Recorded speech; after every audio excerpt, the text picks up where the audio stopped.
John, just a few questions here regarding your speech. I thought you did a really good job explaining and using personal experience. I just have a few things that I want to know the answers to.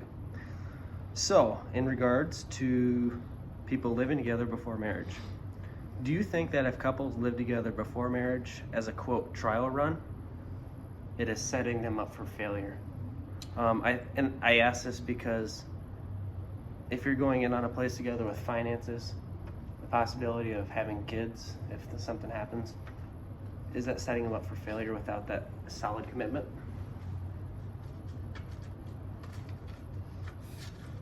That's a 50-50. So it's a yes and no. I'm going to go with no first in terms of the trial run setting them up for failure. I don't believe so. I feel like there's a right and a wrong way to do it.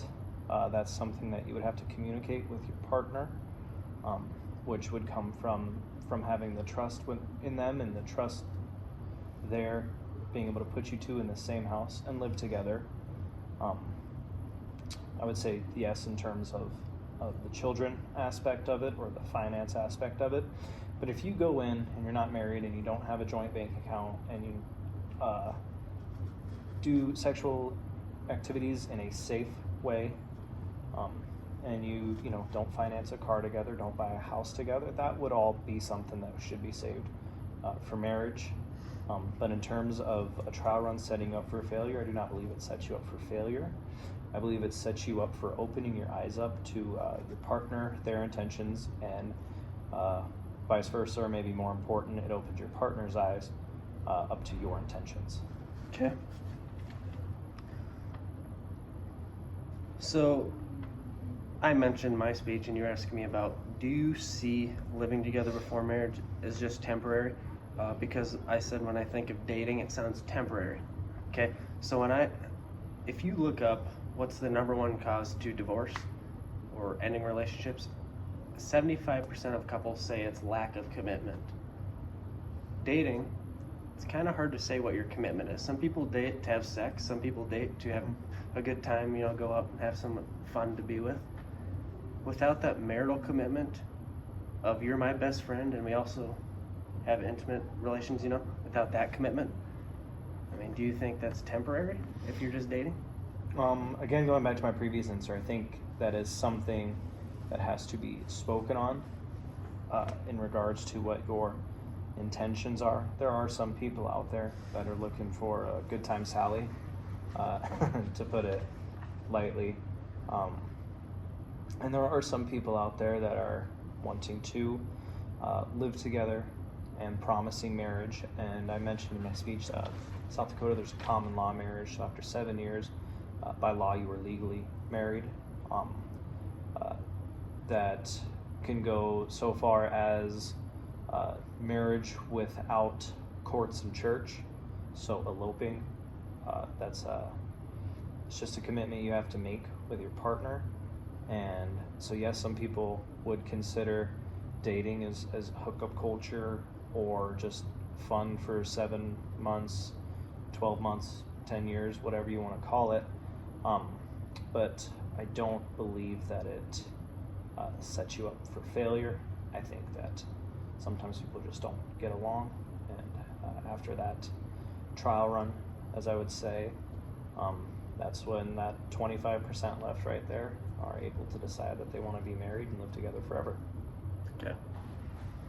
I see. My third question would be, you mentioned living together before marriage is no longer taboo. Mm-hmm. And moreover, that families are even accepting of it now, more so. So how does that make it right or smart? Just because it is accepted, that doesn't make it really smart or necessary. No, it doesn't make it necessary. I don't think it makes it dumb or unnecessary either. A lot of times it'll help. We mentioned families, so a lot of times it'll help being able to know how this certain man or woman, let's say you have a kid that was from a different marriage or out of wedlock, bringing them in and living together with them would help see if they could be a good parent figure or role model to your child. So I feel like it helps with just the fact that it's not taboo anymore. It does bring that level of you can be comfortable with them. You know how they're going to operate at home. You know that they'll be able to take care of their responsibilities or not take care of their responsibilities. So that goes back to it if it's a trial run.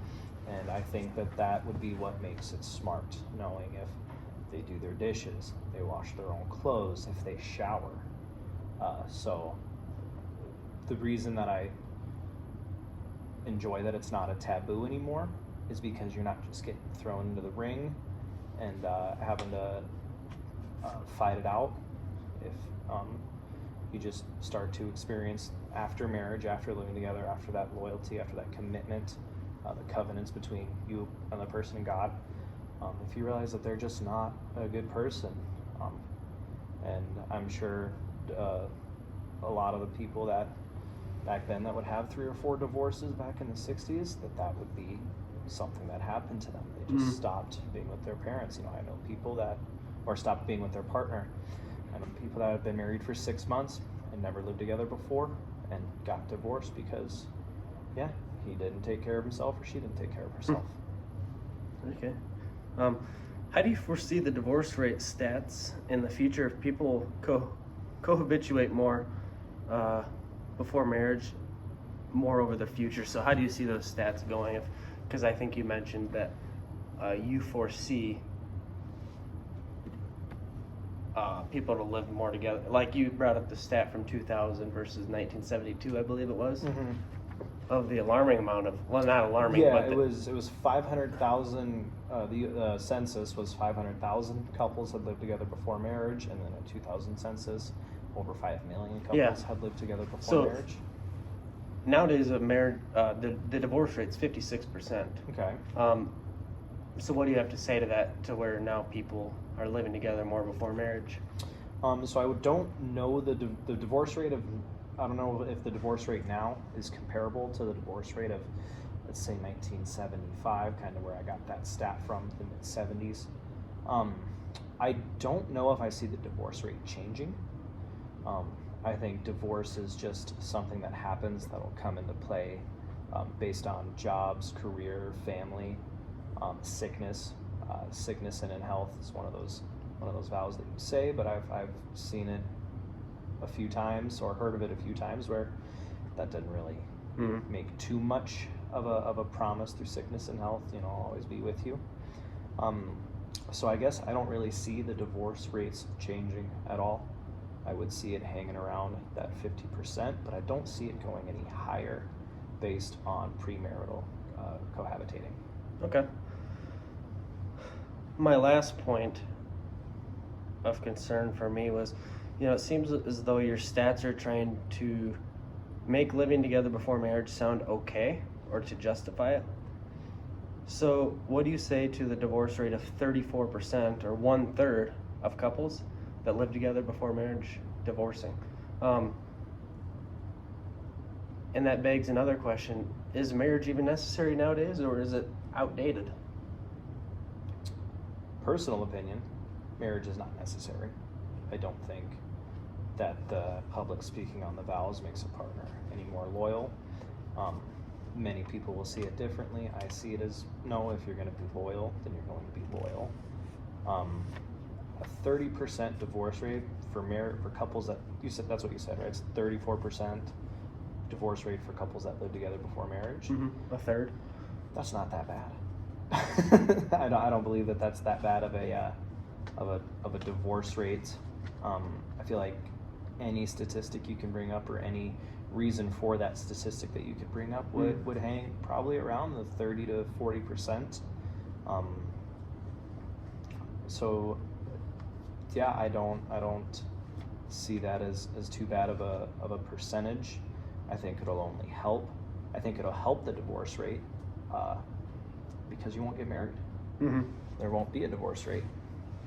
So Okay. those are my answers to your questions. Much obliged. Yes, sir.